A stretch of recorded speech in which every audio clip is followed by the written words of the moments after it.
Carlo hat uns wunderbar in das Thema hineingenommen, Erste Hilfe, mit dem Erste-Hilfe-Koffer. Die Band hat uns wunderbar reingenommen, wenn es darum geht, um Wunder, wenn es darum geht, was Gott tut, dass wir auf ihn vertrauen können. Und so möchten wir heute Morgen eine ganz wunderbare Bibelpassage anschauen aus der Apostelgeschichte. Wir sind mittlerweile bei Apostelgeschichte 3 angelangt und werden heute Morgen in den nächsten Minuten die Verse 1 bis 13 zusammen anschauen. Apostelgeschichte 3, 1 bis 13. Wenn du eine Bibel da hast, darfst du gerne aufschlagen, natürlich auch daheim eine zur Hand nehmen. Und sonst habe ich den Text auf dem Screen. Ich lese die ersten zwei Verse. Apostelgeschichte 3, 1 bis 2. Einmal gingen Petrus und Johannes in den Tempel. Es war 3 Uhr, die Zeit für das Nachmittagsgebet. Am schönen Tor des Tempelvorhofs saß ein Mann, der von Geburt an gelähmt war. Jeden Tag ließ er sich dorthin tragen und bettelte die Leute an, die in den Tempel gingen. Wir sehen hier, dass die christliche Gemeinde, die ja erst gerade entstanden ist und wo der Andi vor einer Woche darüber geredet haben, wie sie zusammen das Leben geteilt haben, dass sie auch immer wieder die Gebetszeiten im Tempel besucht haben. Sie haben nicht gesagt, das interessiert uns alles nicht mehr vom Judentum, sondern sie haben die Gebetszeiten besucht. Und eine Gebetszeit ist eben am Nachmittag um 3, das ist das sogenannte Abendopfergebet gewesen. Und eigentlich machen Petrus und Johannes da etwas ganz Normales. Sie gehen in die Gebetszeit. Eigentlich könnte man sagen, das ist ihr Alltag. Sie gehen dorthin, alles ist gut, sie treffen sich mit vielen Leuten. Die Geschichte fängt ganz sanft und easy und ganz normal an. Eigentlich nichts Spezielles. Ein Tag wie jeden anderen. Und dann ist da der Bettler, der Mann, der steht, dass er von Geburt an gelähmt ist. Und wir lesen in Apostelgeschichte 4,22 später, dass der Mann 40 Jahre schon gelähmt ist. Das heisst, er ist 40, er ist schon jahreweise an dem schönen Tor, wo es beschrieben wird, auch in anderen Übersetzungen. Und das schöne Tor, das ist aus so korinthischer Bronze gemacht und ist absolut das schönste Tor gewesen. Und was ist das für ein Kontrast? Auf der einen Seite das wunderbare Tor vom Tempel und auf der anderen Seite der Mann, der schon seit 40 Jahren gelähmt ist. Von Geburt an. Und da hat es noch nicht so ein Sozialsystem gegeben wie bei uns. Wenn du nichts gehabt hast, hast du nichts gehabt. Ausser deine Familie hat für dich gesorgt. Oder eben, du bist betteln. Und das System bei den Juden hat es erlaubt, dass sie Almosen geben, ist etwas gewesen, das zum Gottesdienst dazugehört hat. Und von dem haben die Leute gelebt. Und darum ist er dort also ein Mann, der wirklich krank ist, ein Mann, der bekannt ist, den alle kennt haben. Und dem Mann ist der Zutritt zum Tempel verboten gewesen. Er hat nur an dem Tor dort außerhalb dürfen sein. Er hat nicht dürfen in den Tempel rein, weil das ist behinderten und einträchtigten Menschen nicht erlaubt gewesen. Die Geschichte geht völlig normal los. Wir lesen die Verse 3 bis 6. Als Petrus und Johannes vorbeikamen, bat er sie um eine Gabe. Sie wandten sich ihm zu und Petrus sagte: Sieh uns an. Er tat es und erwartete, dass sie ihm etwas geben würden. Aber Petrus sagte: Silber und Gold, ich klammere Geld, habe ich nicht, doch was ich habe, will ich dir geben. Im Namen Jesu Christi aus Nazareth, steh auf, du kannst gehen. Zack, und schon ist die Geschichte nicht mehr normal. Völlig normalen Alltag. Und Petrus und Johannes gehen zum Tempel, sie sehen den Mann, er bettelt um Geld. Und sie sagen, Gold und Silber haben wir nicht, meine Taschen sind leer, aber was ich habe, gibt dir, stand auf und gang. Dramatische Szene. Und es fängt an mit einem Blickkontakt. Ich weiss nicht, bei Bettler ist es ja mehr oder weniger so, auch damals gewesen, so Almosen geben und Almosen empfangen, ist recht eine unpersönliche Sache gewesen. Ich weiss nicht, wenn du in der Stadt bist, wie es dir geht, wenn du einem Bettler begegnest. Oder wie du die Leute beobachtest, wie sie Bettler begegnen. Entweder macht man diesen da oder schaut weg und läuft einfach weiter. Oder man wirft etwas hinein und man schaut eigentlich die Menschen nicht an. Petrus und Johannes handeln da anders.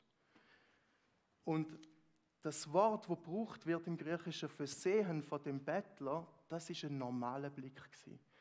Und in einer anderen Übersetzung steht, dass Petrus und Johannes ihn angeblickt haben. Und das Wort, das dort gebraucht wird, ist ein fokussiertes Blicken. Nicht so ein normales, wenn ich einfach jetzt in die Menge raus schaue, sondern ein fokussiertes, wirklich wahrnehmen und anschauen und sogar schon fast anstarren.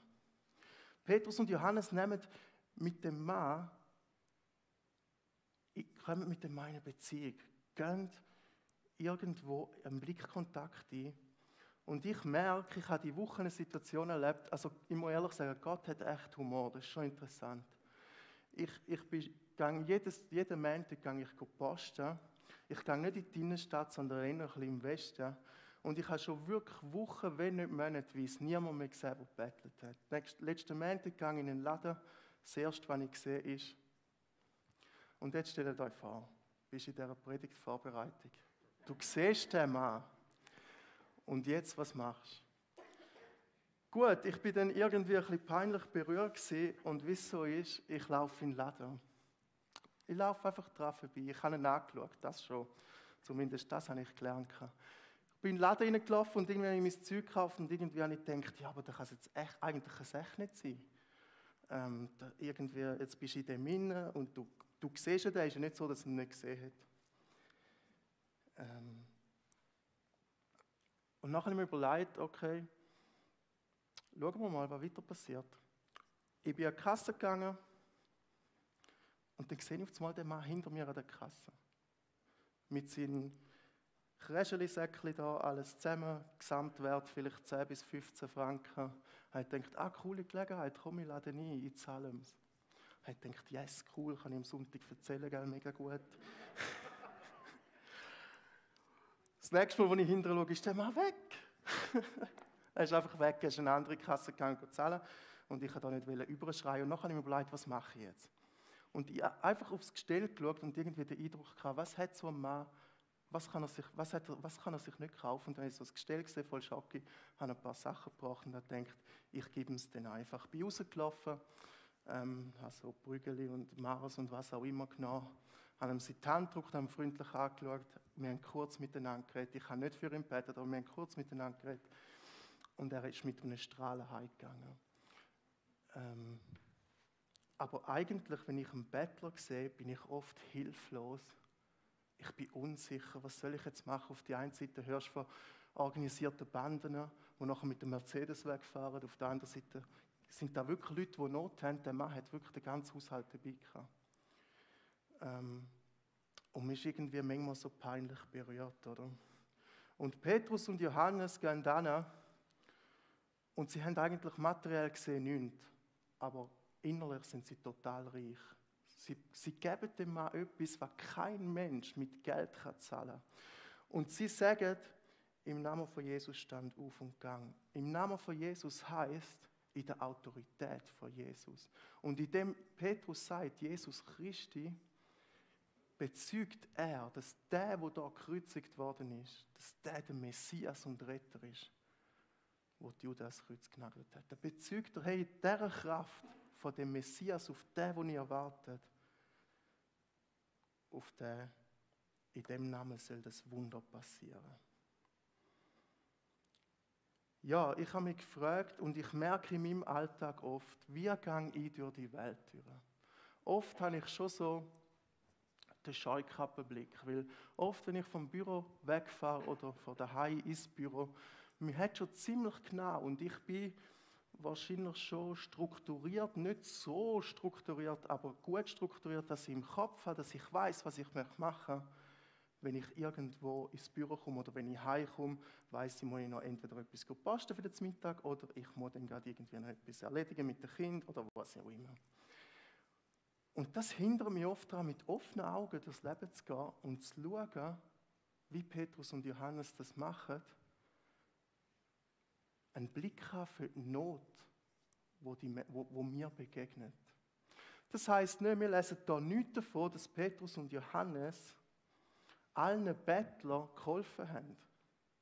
Interessant ist, der Mann ist ja jahreweise schon dort. Petrus und Johannes sind in Apostelgeschichte 3 garantiert nicht das erste Mal in den Tempel gegangen. Sie sind also oft auch an ihm vorbeigelaufen, ohne dass sie gesagt haben, stand auf und gang. Und garantiert hat es neben dem Bettler noch andere gehabt, von denen lesen wir auch nichts. Aber irgendwo hat Petrus und Johannes einen Eindruck gehabt, einen Blickkontakt, einen Impuls von Gott. Hey, und jetzt heil den Mensch.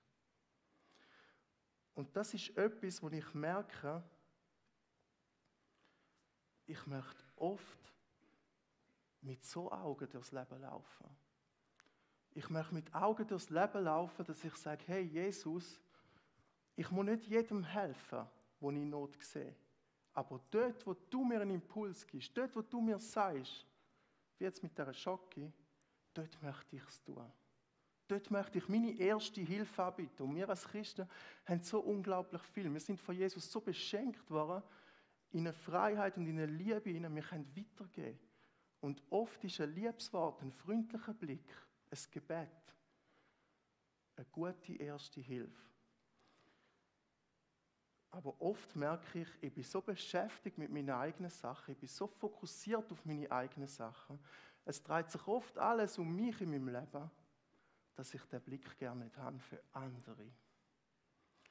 Und ich weiß nicht, was passiert, wenn man sich nur um sich selber dreht, dann wird es einem schlecht, oder? Also, irgendwie so. Ich bin heimgefahren letzte Woche mit dem Velo. Es war so schön Wetter, es war schon fast Frühling. Mit dem Velo heimgefahren und dann habe ich eine Frau gesehen mit einer mega schweren Schachtel, eine junge Frau. Und die hat wirklich schwer getragen. Und wisst ihr, was ich gemacht habe? Ich bin heimgefahren. Und ich habe, also das ist mir nachher echt peinlich gewesen. Ich habe die Frau gegrüßt und ich habe nicht daran gedacht, dieser Frau zu helfen. Nachher komme ich heim, mache den Schlüssel, will die Tür aufmachen und denke, du bist eigentlich schon Punkt. Und das zeigt mir, hey, ich möchte da von Petrus und Paulus und Johannes lernen. Ich möchte mit offenen Augen, mit sensiblen Augen durchs Leben laufen. Und das ist ein Gebet, das ich immer wieder am Morgen spreche, wo ich sage, Jesus, öffne meine Augen für das, was du möchtest tun. Öffne meine Augen für das, wo du möchtest, dass ich deine vorbereiteten Sachen mache. Und manchmal klingt es mir und manchmal klingt es mir nicht, wie ihr aus meinem Beispiel entnehmt. Aber ich möchte nicht aufhören und dranbleiben, zum zu sagen, ich möchte online sein mit meinem Jesus und möchte, wenn er etwas möchte tun, dann möchte ich ihm den roten Teppich ausrollen, dass er wirken kann. Genau das machen Petrus und Johannes. Sie lassen sich brauchen als Werkzeug in seiner Hand und sagen, wirk du im Namen von Jesus, nicht durch mich, nicht durch meine Kraft, sondern durch seine Kraft. Wir lesen weiter, Apostelgeschichte 3, Vers 7 und 8. Petrus fasste den Gelähmten bei der Hand und half ihm auf. Im gleichen Augenblick erstarkten dessen Füße und Gelenke. Mit einem Sprung war er auf den Beinen und machte ein paar Schritte. Dann folgte er Petrus und Johannes in den Tempel, lief umher, sprang vor Freude und dankte Gott mit lauter Stimme. Der Petrus hat den Mann ergriffen. Wenn ich das lese, dann sehe ich Dynamik, dann sehe ich eine Entschlossenheit, dann sehe ich Mut. Petrus hat nicht zweifelt, dass wenn er sagt, stand auf und gang, dass es passiert. Das möchte ich lernen. Petrus und Johannes haben da echt Mut und sind entschlossen und sind aktiv. Und wir lesen, dass der Mann umherspringt und ganz viele Wörter, wo seine Bewegung auszeichnen. Oder er springt, er hüpft, er läuft. Und ihr müsst euch vorstellen, der Mann hat noch nie laufen. Da ist nichts da. Da ist keine Sehne, keine Muskeln, die irgendwie funktionieren. Da ist nichts. Und er steht auf und geht. Und er geht mit den Aposteln in den Tempel. Und das finde ich ein wunderbares Bild. Der Tempel wird ja eigentlich, ist ja symbolisch für die Gegenwart von Gott. Und die beeinträchtigten Menschen haben nicht dürfen rein, haben in dem Sinne nicht dürfen in die Gegenwart von Gott. Und Jesus kommt durch Petrus und Johannes, kommt er zu dem Mann und begegnet ihn und verändert ihn. Ist das nicht wunderbar? Aus dieser Sicht von dem Mann, der gelähmt ist, eine wunderbare Freude. Eine wunderbare Freude. Und vielleicht sind du und ich manchmal auch so Menschen, die wie gelähmt sind, sage ich mal, die irgendwie ein Problem haben, wo wir uns Veränderung wünschen von dem Jesus. Dann möchte ich uns ermutigen, dass wir in die Gegenwart von dem Jesus kommen und uns von ihm anfangen zu verändern lassen. Dort in den Punkten, wo wir Veränderung möchten tun und ich. Und wie Petrus und Paulus, sich Zeit nehmen, im Alltag sich Zeit nehmen und darauf reagieren, das ist mir ein Vorbild. Und es geht noch ein bisschen weiter, in dem, dass das Wunder passiert, wird auch eine Schriftstelle, wo all die Juden, die in den Tempel kommen, wird bestätigt, nämlich Jesaja 35,6. Dort wird gesagt, was wird passieren, wenn der Messias, wenn der Retter wiederkommt. Und dort steht, dann springt der Gelähmte wie ein Hirsch und der Stumme jubelt vor Freude. In der Wüste brechen Quellen auf und Bäche ergießen sich durch die Steppe. Das Wunder ist ein Zeichen, dass Jesus der Messias ist, dass Jesus der Retter ist. Und ich glaube, dass es mir, Petrus und Johannes, gleich tun können, dass wir Menschen die Liebe von Gott weitergeben, indem wir ihnen einfach eine Möglichkeit geben, den Gott zu erleben. Und oft passiert das durch ein freundliches Wort, durch einen Bibelvers, durch ein Gebet, ganz schlicht und einfach. Und manchmal passiert etwas wow und wir staunen und Gott verändert etwas in einem Leben, das gewaltig ist. Aber manchmal passiert im ersten Augenblick auch einfach nichts. Und vielleicht erst später. Die Wirkung kommt vielleicht erst später. Vielleicht ist die körperliche Heilung da auch ein Bild für unsere Menschheit. Unsere Menschheit wird gesagt in der Bibel, wir sind krank und lahm eigentlich. Wir sind vor Gott getrennt. Wir sind nicht laufensfähig ohne Gott. Aber durch eine Begegnung mit Jesus kann unser Leben komplett verändert werden. Komplett. Und Jesus möchte uns, dich und mich heute verändern. Und er möchte dich und mich brauchen, dass andere Menschen verändert werden.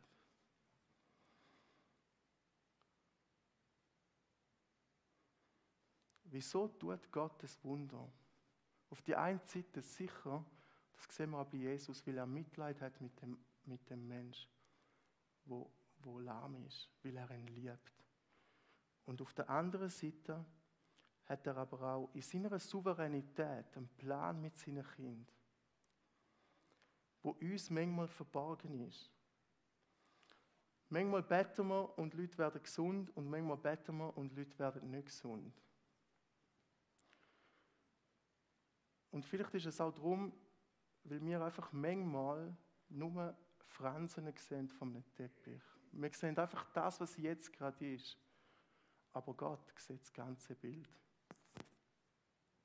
Gott sieht, wie das ganze Bild über dein und mein Leben, über das Leben der Menschen aussieht. Und ich habe mir irgendwo angewöhnt, ich möchte für Menschen beten.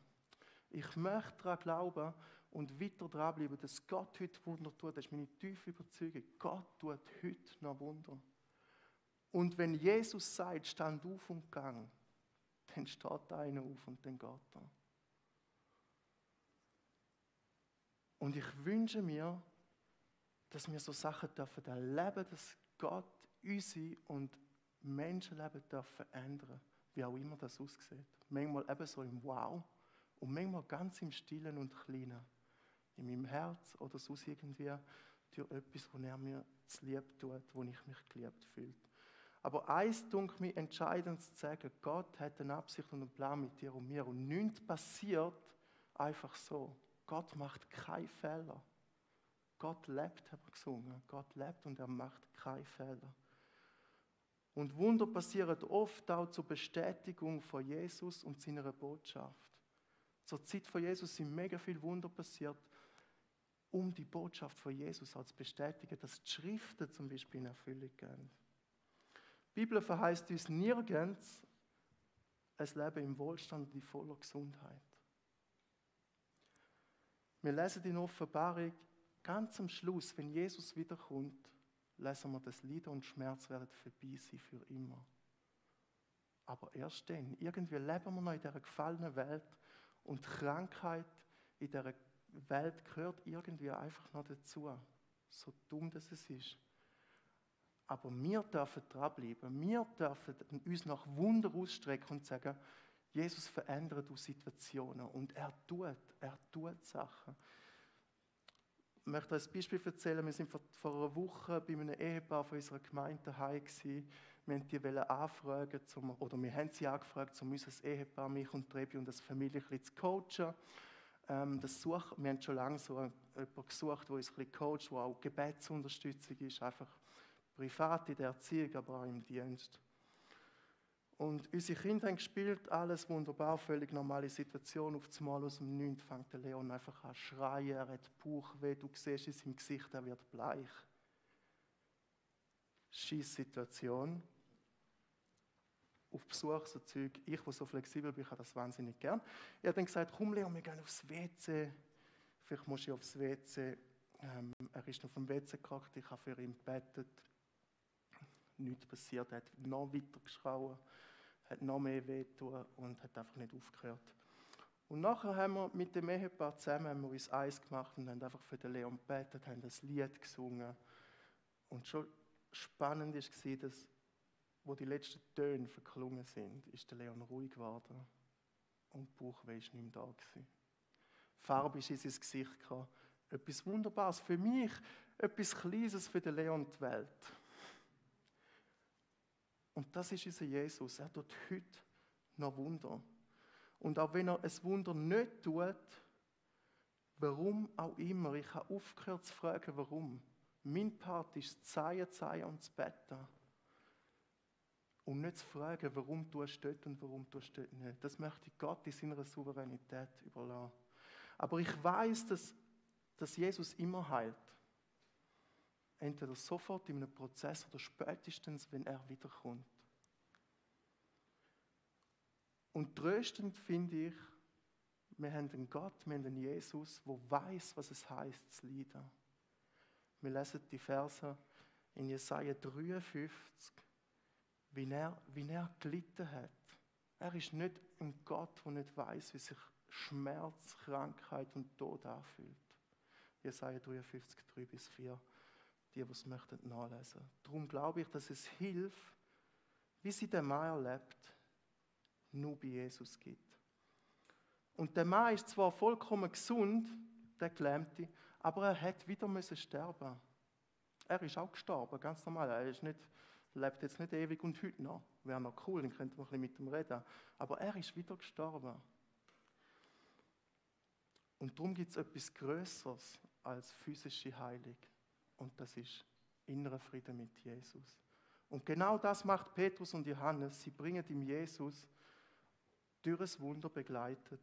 Und der Mann kommt so in die Gemeinde hinein. Und ich möchte uns ermutigen, dass wenn du leidest, wenn du merkst, das sind Sachen in meinem Leben, ich möchte eine Veränderung mit Jesus. Wir haben nach dem Gottesdienst immer Leute, die gern für euch und für uns beten. Nehmt die Gelegenheit in Anspruch. In Jakobus 5,14 steht unter anderem, wenn jemand von euch krank ist, soll er die Gemeindeleitung zu sich rufen, damit sie für ihn betet, damit er gesund werde. Wir haben das gemacht, als Timon auf die Welt kam. Er hat einen hochstehenden Hoden gehabt. Und wir haben gesagt, komm, wir sind ja da Teil der Gemeindeleitung, jetzt probieren wir das einfach, machen wir einfach. Wir haben gebetet, noch mit den paar Teenies, die auch noch rundherum gestanden sind, die wir dazu genommen haben. bei der nächsten Kontrolle ist der Hoden runtergerutscht. Eigentlich auch ein Wunder. Mega schön. Einfach, und für das möchte ich ein bisschen Werbung machen und sagen, hey, wenn wir Veränderung möchten, such dir Leute, die für dich beten. Ob das Gemeindeleitung ist, ob das ein Hauskreis ist, was auch immer. Und dann erzählen wir doch einander, das macht nämlich der Mann, was Jesus in seinem Leben tun hat. Er lobt Gott statt. Er lobt Gott für das, was er an ihm tun hat. Er weiß genau, von wo dass es kommt, die Heilung. Ja, und nachher lesen wir davon in den folgenden Versen, Apostelgeschichte 3, 9 bis 13, dass alle Menschen ihn gesehen haben. Der Mann, der jahreweise gelähmt war, sind sie umhüpfen voll Freude. Und sie sind irritiert. Sie haben Fragen. Sie checken nicht, was abläuft. Sie sind fassungslos, aber doch sehr erstaunt und begeistert zugleich. Und sie fragen, was ist da los? Und der Petrus merkt das und erklärt ihnen, was passiert ist.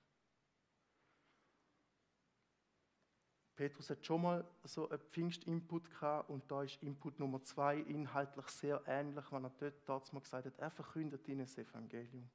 Er verkündet ihnen, wer der Jesus ist und er sagt, hey, glaubt nicht, dass wir das gemacht haben. Nicht mit unserer Leistung und mit unserer Frömmigkeit, nicht wir sind es gewesen, Jesus ist es gewesen. Mit meiner Leistung und mit meiner Frömmigkeit kann ich nicht viel vorweisen. Aber Jesus durch mich, Jesus durch dich kann Wunder tun. Petrus hat nicht gesagt, hey super, einer ist gesund geworden, wer will als Nächstes, sondern er hat gesagt, hey, wisst ihr was? Der Jesus, den ihr ans Kreuz geschlagen habt, das ist der Messias. Kehret um zu Gott. Das ist das Wichtigste. Kehret um. Und er hat gesagt, sinngemäß, nicht Gott steht mir zur Verfügung, sondern ich stehe Gott zur Verfügung. Und Petrus und Johannes haben sich von ihm brauchen lassen. Ich möchte uns ermutigen, ich finde das noch spannend, das Zusammenspiel von Tat und Wort. Auf die einen Seite, ich merke, ich bin sehr stark, hilfsbereit zu sein und Menschen zu unterstützen und zu helfen. Aber manchmal braucht es auch eine Erklärung dazu. Nicht immer. Manchmal ist eine Tat gut, sehr gut sogar. Manchmal ist ein Wort gut. Aber manchmal ist es auch gut, wenn wir etwas machen, dass wir auch erklären. Und ich möchte uns ermutigen, dass wenn in unserem Umfeld Menschen sind, die irritiert, suchend, verwirrt sind, vielleicht anhand von unserem Lebensstil, anhand von unseren Aussagen oder Meinungen, die wir von uns geben, dass wir es ihnen erklären. Und das möchte ich lernen von dieser Geschichte. Mein Maul aufzumachen, so entschlossen wie der Petrus, für den Jesus und Jesus zu groß zu machen. Wir hören jetzt ein Lied und ich möchte euch in diese Zeit hinein eine Auswahl von Fragen geben zum Nachdenken über das, was wir gelesen und gehört haben. Die Fragen sind auf dem Sonntagszettel oder auf dem Screen. Vielleicht die Frage bei dir, wo brauche ich gerade Hilfe? Wo bin ich vielleicht wie gelähmt? Welchen Menschen bin ich so begegnet die Woche? Das hilft mir manchmal ein bisschen zum Reflektieren. Sehe ich Not, nehme ich sie wahr und wie lasse ich andere Menschen an der Liebe Gottes teilhaben?